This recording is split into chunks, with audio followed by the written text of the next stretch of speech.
बिस्मिल्लाहिर्रहमानिर्रहीम। अस्सलाम वालेकुम नाज़रीन, मैं हूं डॉक्टर अली और आप देख रहे हैं मेरा फेसबुक और यूट्यूब चैनल। नाज़रीन, बहुत बड़ी ब्रेकिंग न्यूज़ है और यूं कह लीजिए कि जो पाकिस्तान और ईरान के दरमियान इस वक्त तनाज़ा चल रहा है, उसके अंदर एक बहुत बड़ा ब्रेक थ्रू हुआ है। इसके साथ ही नाज़रीन, पाकिस्तान और ईरान की जंग में अमरीका, इंडिया और ख़ास तौर पर सऊदी अरब के अरमानों पर ओस पड़ गई है। इसकी भी तमाम तफसीलात आपके साथ शेयर करेंगे। जबकि दूसरी जानिब पाकिस्तान की जानिब से नई एडवाइजरी जारी की गई है, उसकी भी तफसीलात आपके साथ शेयर करेंगे। वीडियो की तफसील में जाने से पहले अगर आपने हमारे चैनल को सब्सक्राइब नहीं किया हुआ तो काइंडली इसको सब्सक्राइब कर लीजिए और बेल आइकन को ज़रूर दबा दीजिएगा ताकि हमारी आने वाली वीडियो सबसे पहले आप तक पहुँच सकें। नाज़रीन, हम आपके शुक्रगुजार हैं जो आप हमारे वीलॉग्स को देखने के लिए वक्त निकालते हैं और कमेंट सेक्शन में अपनी मोहब्बतों का इजहार भी करते हैं। नाज़रीन, इस वक्त जो पाकिस्तान और ईरान के दरमियान कशीदगी है वो बढ़ना शुरू हो चुकी है। यानी पहले आपको पता है कि ईरान की जानिब से अटैक किया गया, फिर पाकिस्तान की जानिब से अटैक किया गया। उसके बाद ईरान ने इन हमलों का बदला लेने के हवाले से बात की और उसके बाद आपने देखा कि फिर इंटरनेशनल कम्युनिटी हरकत में आई, जिसमें अफ़गानिस्तान की जानिब से बयान आया, जिसके बाद तुर्की की जानिब से बयान आया, चाइना की जानिब से बयान आया, रशिया की जानिब से बयान आया, क्योंकि ये वो ममालिक हैं जो पाकिस्तान और ईरान के दोस्त मुल्क हैं। यानी दोनों के मुश्तरका दोस्त हैं और वो इस कशीदगी को कम करने के लिए कोशिशें कर रहे हैं। रूसी सदर व्लादिमीर पुतिन ने भी दोनों ममालिक को सब्र तहम्मुल से रहने का जो है वो मशवरा दिया और उन्होंने कहा कि इन मामलात का बैठ कर हल निकालें। और नाज़रीन, इसके साथ ही एक और बड़ी स्टेटमेंट आई और वो थी पाकिस्तान और ईरान के वज़ीर ख़ारजा की। उन्होंने कहा कि हम बैठकर बातचीत करने के लिए तैयार हैं। ये सबसे बड़ी ब्रेक थ्रू है और नाज़रीन, यही जो है दुश्मन के ख्वाबों को चकनाचूर करने वाली खबर है। अब देखिए कि जैसे ही पाकिस्तान ने अटैक किया तो फिर पाकिस्तान को थपकी दी गई अमेरिका की जानिब से, सऊदी अरेबिया की जानिब से। हालांकि आपको पता है कि सऊदी अरब के ईरान के साथ ताल्लुकात बेहतर हो रहे हैं, लेकिन जो हालिया कशीदगी बनी है जिसमें इंसारुल्लाह यमन ने सऊदी अरब को धमकियां दी और सऊदी अरब के अंदर अब उन्होंने कहा जी कि वहाँ पे जो अमरीकी फ़ौजी अड्डे हैं उनको हम निशाना बनाएंगे मशरिक़ वस्ता के अंदर, जहाँ जहाँ पे अमरीकी फ़ौजी अड्डे मौजूद हैं। नाज़रीन, याद रहे कि इस वक्त तकरीबन 60,000 के करीब जो है मशरिक़ वस्ता के अंदर जो अमेरिकन फ़ौजी हैं वो डिप्लॉय हैं। जबूती के साहिल पर जो उनका अड्डा है उस पर हमला करने के हवाले से भी इंसारुल्लाह यमन ने तैयारी कर रखी है और उन्होंने धमकी भी दी है, सऊदी अरेबिया को भी दी है और अरब अमारात को भी दी है। और वो किसके बलबूते पे दे रहे हैं? ईरान के। तो ईरान जो है वो उनकी आंख में खटक रहा है। छः जाके उनके साथ ताल्लुकात बेहतर हुए हालिया दिनों में। यमन के साथ भी वो कहते हैं जी कि हम नहीं चाहते कि हमारे जो अमन मुज़ाकरात हैं उनके अंदर कोई प्रॉब्लम आए। हालांकि आपको पता है कि सऊदी अरब जो है उसने पूरा जोर लगा के देख लिया, लेकिन यमनियों का उन्हें अंदाज़ा हो चुका है कि यमनियों ने उनको क्या उनका हाल किया। 8 सालों में इन्होंने अपना हर जुल्म बर्दाश्त करके देख लिया है और उन्होंने अपना सब्र आजमा के देख लिया और उसके बाद जो उन्होंने अपना जवाबी हमले किए हैं उसमें भी उन्होंने इनको सरप्राइज़ किया है। अब नाज़रीन, अमेरिका और इसराइल की कोशिश है कि पाकिस्तान को वो ईरान के मद्दे मुकाबिल खड़ा करें। अब नाज़रीन, पाकिस्तान के साथ राबते अमेरिका के भी हुए हैं।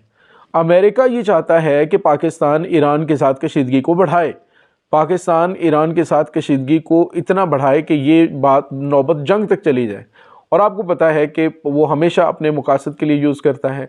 अब उसे पता है कि अफ़गानिस्तान में जो उसकी प्रॉक्सीज थी वो भी काफ़ी हद तक एक्टिव हो चुकी हैं। एक तरफ वो पाकिस्तान को कहेगा जी कि हम उन दहशतगर्दों को हम रोकते हैं जो कि अफ़गानिस्तान के अंदर है और आप ईरान के साथ जो है वो हालात को कशीदा करें। लेकिन नाज़रीन, जब से ये ख़बर सामने आई है कि तुर्की ने बयान दिया है, ये तुर्क मीडिया की खबर है कि दोनों ममालिक के जो वज़राए ख़ारजा हैं उन्होंने कहा जी कि हम बैठ कर बातचीत करने के लिए तैयार हैं। दोनों ने बड़े रिस्पेक्टफुल वर्ड एक दूसरे के लिए इस्तेमाल किए। पाकिस्तान ने भी कहा जी कि हम जो ईरान है उसकी जो दाखिली सिक्योरिटी है उसके हवाले से और उनकी जो ख़ास तौर पे आज़ादी है, जो उनकी तहफ़्फ़ुज़ात, उस हवाले से हम उनकी रिस्पेक्ट करते हैं। हमारा ब्रादर इस्लामी मुल्क है, हमारा कुछ झगड़ा नहीं है, लेकिन हम पाकिस्तान की सिक्योरिटी पर कोई कंप्रोमाइज़ नहीं करेंगे। दूसरे लफ्ज़ों में आप यूँ कह लीजिए कि वो उन्होंने जो स्टेटमेंट इनकी जानिब से ईरान की जानिब से एक दिन पहले दी गई थी वही पाकिस्तान की जानिब से दी गई है। अब नाज़रीन, इस तमाम सिनेरियो के अंदर एक और बड़ी खबर आई है जो एक अमीर हाजीज़ादा हैं, उनकी जानिब से एक बयान दिया गया। उन्होंने कहा है कि हम एक और चीज़ लेकर आने वाले हैं, और वो चीज़ जो है ये जो दीगर चीज़ें आप देख रहे हैं इस वक्त मैदान जंग के अंदर, उनसे बहुत हट के हैं। यानी वो वेपन है, कोई जहाज़ है, कोई मिसाइल है, उससे हट के हैं। अब उसमें मैं आपको एक और बड़ी अहम चीज़ जो है वो बताने जा रहा हूँ। नाज़रीन, मुमकिन तौर पे ईरान जो है, आपको पता है कि IAEA की रिपोर्ट जो है वो चंद दिन पहले जब जारी की गई थी, जिसमें बताया गया था कि ईरान जो है वो यूरेनियम अफसुदगी 9 किलोग्राम पर मंथ कर रहा है, और उसके पास तकरीबन 62% अफसुदा यूरेनियम मौजूद है।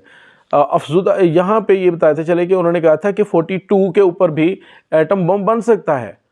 एटम बम 42% पे भी बनाया जा सकता है, लेकिन उसमें महदूद बनते हैं। 92% पे चली जाए अगर ये अफसुदगी, तो उसके बाद जो है वो अफसुदा यूरेनियम की इतनी मिकदार होने पर एटमी हथियार तैयार किए जा सकते हैं। नाज़रीन, आप ये देख लीजिएगा, मुमकिन तौर पे ईरान इन मामलात के अंदर, पाकिस्तान और ईरान का कोई झगड़ा नहीं है, ये इतना कोई बहुत बड़ा मामला नहीं था जिसके ऊपर जो है वो दोनों ममालिक एक दूसरे के दस्तों गिरेबां हो जाते। तो ये मामला जो है ओपन करके इस महाज को मुमकिन तौर पे ईरान जो है वो अपने एटमी धमाके कर सकता है। इसराइल जो है उसने, आपको पता है, चंद दिन पहले एक बड़ा वाज़ेह बयान दिया है।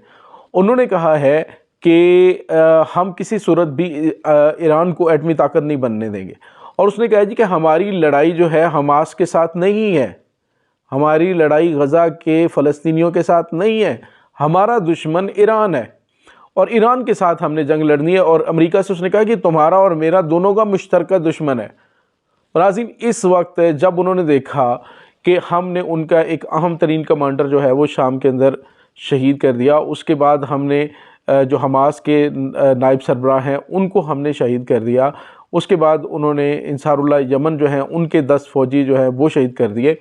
अब उसका दिल था कि वो इस जंग के अंदर इसको घसीट कर लेकर आए, ईरान को वो इस जंग में घसीट के लेके आए, लेकिन ईरान बराह रास्त जंग में शामिल नहीं होगा, ना वो हो रहा है, वो अपनी प्रॉक्सीज के साथ जंग को लड़ रहा है। अब इस सूरत हाल के अंदर उसकी कोशिश है कि किसी और महाल पे इसको जो है वो अंगेज किया जाए, और इसी वजह से उन्होंने पाकिस्तान को बयान दिया। सऊदी अरब ने भी कहा, और आपको पता है कि सऊदी अरब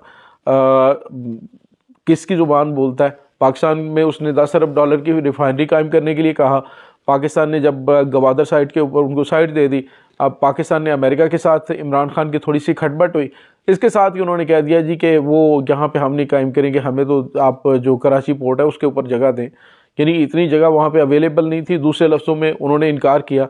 अमेरिका के साथ ताल्लुकात बेहतर होते जाएँ तो सऊदी अरब जो है आपके साथ ठीक है, लेकिन अमेरिका के साथ ताल्लुकात ख़राब होते जाएँ तो जो कुछ भी उन्होंने करना होता है वो अमेरिका के इशारों पे करना होता है। और पाकिस्तान के साथ उनके मुफादात जुड़े हुए हैं। पाकिस्तान के साथ उनके मुफादात क्या हैं कि वो चाहता है कि किसी भी तरीके से पाकिस्तान को वो अंगेज भी रखे और पाकिस्तान को सर भी ना उठाने दें, क्योंकि पाकिस्तान एक इसमें कोई शक नहीं है, हमारे ज़ाती मामलात और हैं। पाकिस्तान के ज़ाती फ़ौज के साथ आपको इख्तलाफ भी हो सकता है, क्योंकि हम घर के लोग हैं। फ़ौज भी हमारी है, पॉलिटिक्स भी हमारी है, पॉलिटिकल लीडर भी हमारे हैं, तो इख्तलाफात घर के लोगों में होते हैं, इसको आप छोड़ दें। आज पाकिस्तानी पूरी कौम जो है अफवाज पाकिस्तान के पीछे खड़ी है। आज आपने देखा कि जब अटैक पाकिस्तान ने किया था तो पूरी पाकिस्तानी कौम ने उनको पूरी फेवर दिया। उन्होंने कहा कि आप अटैक हुआ है, आप अटैक करें, हम आपके साथ खड़े हुए हैं।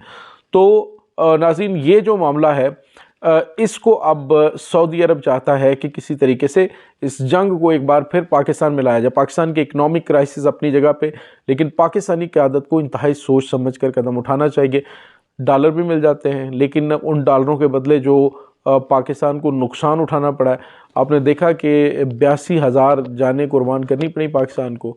और उसके बाद जब आपको पता, जनरल परवेज़ मुशर्रफ के दौर के अंदर जो अमेरिकन एक एंकर था वो इंटरव्यू लेते हुए क्या कह रहा था कि हमने आपको डॉलर दिए। उन्होंने कहा जी कौन से डॉलर तुमने दिए? जो हमारा इंफ्रास्ट्रक्चर तबाह किया था वो डॉलर, उन पैसों, वो रकम थी जो आप लोगों ने बम्स मारे थे वहाँ पे, और वो उतनी भी नहीं थी जितनी आप लोगों ने पे किए। तो नुकसान पाकिस्तान का होता है। हमारे हुक्मरानों को देखकर सोच समझ कर चलना चाहिए। इस वक्त दोनों ममालिक ने समझ बूझ से काम लेने का फ़ैसला किया है, जो बड़ी खुशाइन चीज़ है। और इस वजह से दुश्मन जो है उसके घर में सफ़े मातम बिछी हुई है कि हमने क्या सोचा था और ये हो क्या गया है। अज़ीन बहरहाल आने वाले दिनों के अंदर कुछ नई डेवलपमेंट्स आ सकती हैं। दूसरी जानिब पाकिस्तान ने एक नई एडवाइजरी जारी की है, वो की है उन्होंने फ़िज़ाई जो हम PIA है उनके लिए। उन्होंने कहा जी कि पाकिस्तान इंटरनेशनल एयरलाइन जो है वो ईरान की जो हदूद हैं उनको फ़िज़ाई हदूद उनको इस्तेमाल ना करें, और हम जो है मगरिब से आने वाले जो तैयारे हैं या आने वाली जो भी फ़िज़ाई ट्रैफ़िक है उसको क्लोज़ली मॉनिटर कर रहे हैं। तो इस हवाले से कुछ चीज़ें मे बी के चल सकती हैं। पहले ये कहा गया था कि बॉर्डर बंद कर दिया गया, लेकिन कुछ खबरें ये भी आई हैं कि तकरीबन जो पैदल काफ़िले ज़ियारत के लिए जाते हैं उसमें से 1000 बंदा जो है वो पाकिस्तान गया। तो ये चीज़ भी सामने आ रही है। बहरहाल अल्लाह ताला खैर खैरियत रखे। इस तमाम सूरत हाल के बारे में आपका क्या कहना है, कमेंट सेक्शन में अपने ख्यालात का इज़हार ज़रूर कीजिएगा। इंशाल्लाह मिलते हैं एक नई वीडियो में, तब तक के लिए अपना बहुत सारा ख्याल रखिएगा। अल्लाह बारिस।